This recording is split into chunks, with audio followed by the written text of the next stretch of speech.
అసలేం జరిగింది మావయ్య? నీ భర్త శ్రీధర్ యోగేశ్వరరావు బంధువులు నువ్వు వెళ్ళిపోయిన దగ్గర నుంచి నీ మీద కోపం పెంచుకున్నాడు. అతనిలో ఉన్న రాక్షసుడు బయటకొచ్చాడు. బాబాయ్, నువ్వేం చేస్తావో నాకు తెలీదు. నాకది కావాలి, లేదంటే నేను చచ్చిపోతాను బాబాయ్. నేనున్నా ఇక్కడ. ఓ రోజు నన్ను పిలిపించాడు. శంకర్రావు గారు, మిమ్మల్ని ఎందుకు పిలిపించానో తెలుసా? తల్లిదండ్రులు లేరని, ఇంత పడేస్తే తిని మూలన కూర్చుంటుందని చేసుకున్నా. బరి తెగించి ఆ సాయిబుల్ కుర్రోడితో లేచిపోయింది. ఇదేనా మీరు దానికి నేర్పిన సంస్కారం? మీరేం చేస్తారో నాకు తెలీదు. మాట విందా సరే సరే, లేదంటే మెడ పట్టుకుని ఈడ్చుకురండి. పోండి. ఆ తర్వాత నేను నీ దగ్గరికి రావటం, నువ్వు రాననడం, దానికి శ్రీధర్ పిచ్చివాడిగా మాట్లాడటం మొదలుపెట్టాడు. నాకింత నరకం చూపిన ఆడది నా భార్య కాదు. దాన్ని లేకుండా బాబాయ్. ఆవేశపడద్దురా, ఆలోచించి చెయ్యాలి.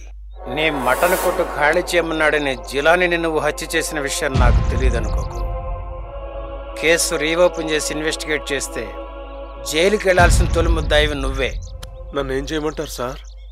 కాజా వీక్నెస్ ని అడ్డం పెట్టుకుని నిన్ను చంపమని కాజాకు చెప్పాడు. అవసరం ఉన్నంత వరకు నిన్ను వాడుకుని చంపుదామని అనుకున్నాడు కాజా. నీ మీద ప్రేమతో కాజా చేసిన పనికి తట్టుకోలేక సమీర్ కాజాను చంపేశాడు. ఆ తర్వాత సలీం రావడం, నీతో ఉండటం తెలుసుకుని ఒక్కడు కాదు ఇద్దరు. అది రంకుదా ఆడదా? Sridhar, cool cool.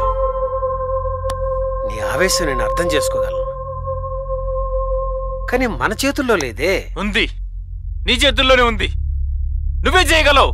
ఎలారా? ముంతాజ్ మామ మస్తాన్ ఉపయోగించు. మస్తాన్ దుబాయ్ వెళ్లాలన్న డబ్బు అవసరం అవకాశంగా మార్చుకున్నాడు.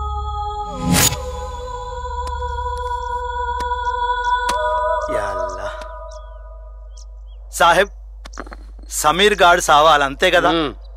సమీర్ సలీంల మధ్య ప్రేమ పేరుతో విభేదాలు సృష్టించి ఒకరినొకరు చంపుకునేలా చేశాడు.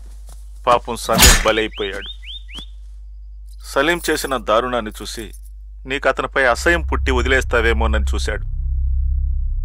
ఆ ప్రయత్నం కూడా విఫలమైంది. నువ్వు మళ్ళీ జైలు నుంచి విడిపించుకురావటం నచ్చలేదు. వాడు ఉండకూడదు బాబాయ్. శ్రీధర్, డిపార్ట్మెంట్లో ఉన్నవాడిని నా చేతికి మట్టి అంటకుండా చేయాల్సినంత చేస్తున్నాను రా. ఈసారి సలీం గాడిని లేపేద్దాం. థ్యాంక్స్ బాబాయ్, థ్యాంక్స్. ఎస్ఐ శ్రీధర్ ఆడిన చదరంగంలో కాజా, సమీర్, మస్తాన్, సలీం వాళ్ళంతా బలైపోయారు.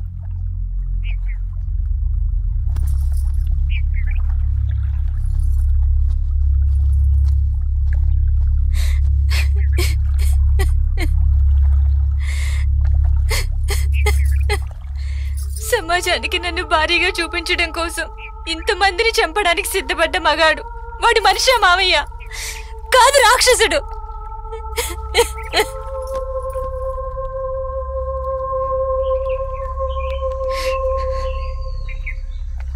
మావయ్య, ప్రేమ కోసం పాకులాడాను, అలసిపోయాను. నేను దేనికోసమైతే వచ్చాను, చివరికి అది దక్కకుండా పోయింది.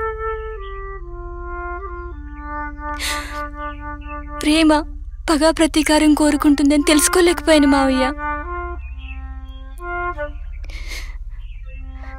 నాకు ప్రశాంతంగా ఉండాలనుంది, ఎక్కడికైనా వెళ్ళి ఒంటరిగా బ్రతకాలనుంది.